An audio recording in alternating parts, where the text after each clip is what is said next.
Welcome to this second video about how I made my garage in Japan. After purchasing the land, the very first step was to start cutting back all the bamboo grass to define the rough layout of the site. For this job, I bought a battery-powered cutter. I wanted something quiet and clean, without noise or exhaust fumes. It allowed me to cut for 3 hours on one battery charge. As you can see here, I had already opened up a small section at this point. In the beginning, it was quite challenging. There was literally nowhere to put the cut bamboo grass.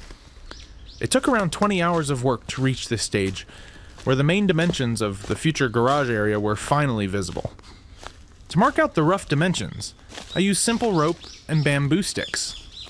Because bamboo is flexible, this setup wasn't meant to be perfectly precise. Just enough to visualize the layout and, for example, see which trees had to be felled. In the middle of the land, there were also many fallen trees and broken branches, which made cutting more difficult. On top of that, there was a surprising amount of garbage scattered across the site.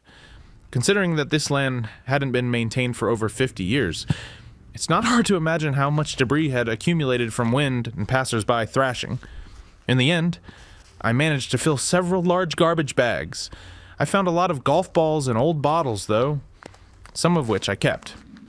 Here's how the land looks from the street after most of the bamboo grass was cleared. The atmosphere is completely different now.